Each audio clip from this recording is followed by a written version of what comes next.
नमस्कार, फाइटर समाचार में आपका स्वागत है। पेश आज 25 जुलाई दोपहर 3 बजे राजस्थान की खास खबरें। बर्खास्त मंत्री राजेंद्र सिंह गुडा के पहुंचते ही राजस्थान विधानसभा में जमकर हंगामा हुआ। गुडा लाल डायरी लेकर पहुंचे। स्पीकर के सामने वो डायरी लहराने लगे। गुडा यहीं तक नहीं रुके, उन्होंने संसदीय कार्य मंत्री शांति धारीवाल का माइक नीचे कर दिया। दरअसल धारीवाल गुडा को सदन से बाहर निकालने का प्रस्ताव रख रहे थे। दोनों में तकरार बढ़ने पर कांग्रेस विधायक रफीक खान बीच में आ गए। इसी बीच रफीक और गुडा के बीच धक्का मुक्की और हाथापाई हो गई। धक्का मुक्की और मारपीट के हालात बनते देख स्पीकर सीपी जोशी को विधानसभा की कार्रवाई स्थगित करनी पड़ी। इसके बाद स्पीकर ने गुडा को सदन से बाहर निकालने के आदेश दिए और मार्शल बुलाकर उन्हें सदन से निकलवा दिया। विधानसभा में उन्हें बोलने नहीं दिया गया। काफी देर तक गुडा की स्पीकर से नोक झोंक होती रही। स्पीकर ने गुडा को सदन से बाहर निकालने तक की चेतावनी दी, लेकिन वह नहीं माने। काफी देर नोक झोंक के बाद गुडा स्पीकर के सामने से हटे और संसदीय कार्य मंत्री शांति धारीवाल के सामने पहुंचकर उनका माइक नीचे कर दिया। इस घटनाक्रम पर नेता प्रतिपक्ष राजेंद्र राठौर ने कहा, कांग्रेस विधायकों ने जिस तरह मारपीट की है वह निंदनीय है।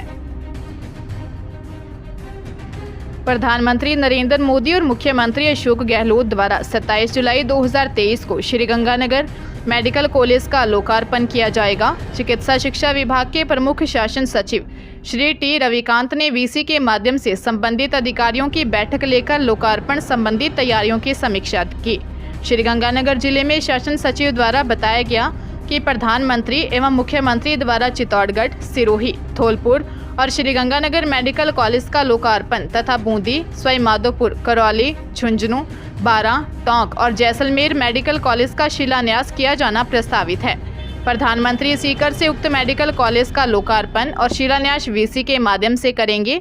लोकार्पण समारोह हेतु संबंधित मेडिकल कॉलेज के प्राचार्य और शिलान्यास समारोह हेतु संबंधित पीएमओ को नोडल अधिकारी नियुक्त किया गया है। जोधपुर जिले के लोहावट थाना क्षेत्र में रिश्तों को शर्मसार करने वाला मामला सामने आया है। यहां एक पिता ने अपनी नाबालिग बेटी को ही अपनी हवस का शिकार बना दिया। जब बेटे ने अपने बाप की करतूत देखी तब इस घटना का खुलासा हुआ। पिता की घिनौनी हरकत देखने के बाद भाई अपनी बहन को लेकर थाने पहुंचा। इसका पता चलते ही पिता घर से 2 लाख रुपए लेकर फरार हो गया। पुलिस आरोपी पिता की तलाश कर रही है। पुलिस ने बताया कि आरोपी पिता ने 2 साल पहले चाकू की नोक पर अपनी नाबालिग पुत्री के साथ बलात्कार किया था। उसके बाद से 2 साल तक डरा धमकाकर उसका देह शोषण करता रहा। पीड़िता के भाई ने पिता की करतूत देखी तो पोल खुल गई। उसके बाद पिता ने अपने पुत्र को जान से मारने की धमकी दी और घर से भाग गया है। बलात्कार के दौरान पिता जबरन उसे टैबलेट भी देता था जिससे बेटी गर्भवती न हो। हनुमानगढ़ जिले में घग्गर नदी में गत 2 दिनों से पानी की आवक थोड़ी घटने से राहत मिली है, मगर घग्गर नदी पर टाउन जंक्शन के बीच बने पुल की सड़क पर दरारें आने से प्रशासन और लोगों की चिंता बढ़ गई। नदी पर आने जाने के लिए डिवाइडर मार्ग है, इसीलिए जंक्शन से टाउन नए पुल से और टाउन से जंक्शन पुराने पुल से जाते हैं। नए पुल पर कई मीटर में सड़क पर दरारें आ गई। पुल पर तैनात पुलिस जाब्ते की सूचना पर यातायात थाना प्रभारी अनिल चिंदा मौके पर पहुंचे तथा यातायात को डाइवर्ट करवाया। पुल की सड़क पर जहां दरारें आई हुई थी उसके चारों तरफ ईंट, मिट्टी के थैले आदि लगा दिए ताकि जिससे कोई भी वाहन उस पर से ना गुजरे। इधर रावतसर क्षेत्र के सहमनाला में जलस्तर काफी है। इसके चलते उक्त क्षेत्र के 10 गांव खाली करवाए गए हैं। खग्गर बहाव क्षेत्र सूरतगढ़ इलाके के कुछ गांवों में भी पानी प्रवाह हो रहा है। वहीं रंगमहल गांव में देर रात बंदा टूट गया। इसके चलते रातों रात ही रंगमहल गांव खाली करवाकर लोगों को सूरतगढ़ की धर्मशालाओं में ठहराया गया।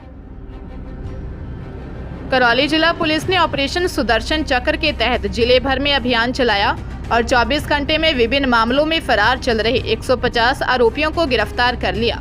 पुलिस की 64 टीमों ने जिले भर में 266 स्थानों पर दबिश दी।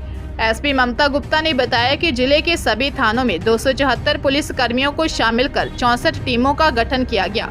अभियान में सबसे ज्यादा 95 लोगों को शांति भंग के आरोप में गिरफ्तार किया गया है, जबकि 27 वारंट और 8 स्थायी वारंट पर गिरफ्तार किए गए हैं। कार्रवाई के दौरान सबसे ज्यादा हिंडौन सदर थाना क्षेत्र में 20, नई मंडी हिंडौन क्षेत्र में 18, कैलादेवी क्षेत्र में 16, मंडरायल क्षेत्र में 11, करौली कोतवाली क्षेत्र में 10 और हिंडौन कोतवाली क्षेत्र में 12 आरोपियों को गिरफ्तार किया है। प्रधानमंत्री नरेंद्र मोदी का 27 जुलाई को सीकर आने का कार्यक्रम तय हो गया है। सभा की तैयारियों को लेकर भाजपा कार्यालय में जिला अध्यक्ष इंदिरा चौधरी की अध्यक्षता में विधानसभा वार बैठक हुई, जिसमें भारतीय जनता पार्टी के राष्ट्रीय महामंत्री एवं प्रदेश प्रभारी अरुण सिंह एवं विधानसभा के प्रतिपक्ष के नेता राजेंद्र सिंह राठौर ने दिशा निर्देश दिए। बैठक में जिले के सभी 8 विधानसभा के कार्यकर्ता मौजूद रहे। बैठक में सभा में लोगों को समुचित तरीके से लाने ले जाने के विषय में चर्चा हुई। बैठक को संबोधित करते हुए राष्ट्रीय महामंत्री एवं प्रदेश प्रभारी अरुण सिंह ने कहा कि प्रधानमंत्री मोदी ने जब से देश की बागडोर संभाली है, उनकी नीतियों के केंद्र में गरीब व किसान ही प्राथमिकता में रहा है। इसलिए प्रधानमंत्री ने किसानों के सम्मान में किसान सम्मान निधि की घोषणा की। उन्होंने कहा कि इस रैली को लेकर जनता में स्वतः ही उत्साह का माहौल है, फिर भी लोगों को व्यवस्थित तरीके से लाने के लिए कार्यकर्ताओं का प्रयास करना चाहिए। बाड़मेर जिले में ग्रामीण थाना इलाके के बाड़मेर विशाला सड़क मार्ग पर सवारियों से भरी मिनी बस रेत में धंसने से पलट गई। इससे एक व्यक्ति की मौत हो गई, वहीं 14 से 15 लोग घायल हैं। आसपास के लोगों ने प्राइवेट गाड़ियों से घायलों को डिस्ट्रिक्ट हॉस्पिटल पहुंचाया। जानकारी मिलने पर विशाला चौकी से पुलिस घटनास्थल पर पहुंचे। इधर बड़ी संख्या में घायलों के हॉस्पिटल पहुंचने पर अफरा तफरी का माहौल हो गया। पुलिस के अनुसार बाड़मेर से जाने वाली बस विशाला से सवारियां लेकर रवाना हुई। तिरसिगड़ी गांव के पास सवारियों से भरी मिनी बस सड़क किनारे रेत में धंसने और बेकाबू होने से पलट गई। हादसे में घायल 55 वर्षीय सुलेमान खान निवासी तिरसिगड़ी ने अस्पताल में दम तोड़ दिया। बाड़मेर ग्रामीण थाना अधिकारी परबत सिंह ने बताया कि मामले की जांच की जा रही है। जोधपुर जिले के असोप के एक पंडित से 13 लाख रुपए मध्य प्रदेश के 2 ठगों ने यह बात कहकर ले लिए कि वहां आश्रम बनवाया जाएगा। पंडित करीब 10 साल से आरोपियों के संपर्क में थे। इस पूरे मामले में जादू टोना होना और एक महिला की भी ठगी में शामिल होने का आरोप FIR में लगाया गया है। बीकानेर मूल और हाल असोप में रह रहा स्वाईराम पेशे से पाठ पूजा का काम करता है। पिछले 10 साल से मध्य प्रदेश के रहने वाले परवेश और रेखा उसके संपर्क में हैं और कई बार उसके घर भी आ चुके हैं। 2 महीने पहले परवेश ने झांसा दिया कि मध्य प्रदेश में वह उनके लिए एक मंदिर और आश्रम बनवा देगा। इसके लिए परवेश ने ही स्वाईराम को रेखा से मिलवाया। दोनों ने 13,23,000 स्वाईराम से ले लिए। बाद में दोनों आश्रम निर्माण करवाने में असहमति जताने लगे। पुलिस ने ठगी का मामला दर्ज कर जांच शुरू कर दी है। अजमेर के दरगाह थाना क्षेत्र में चोरों का गिरोह सक्रिय है। चोरों ने देर रात परिवार की मौजूदगी में ही घर के ऊपरी हिस्से में बने कमरों में चोरी की वारदात को अंजाम दिया। चोरों ने सोने चांदी के जेवरात और हजारों की नकदी चोरी की है। परिवार सुबह उठा तो उन्हें चोरी की जानकारी मिली।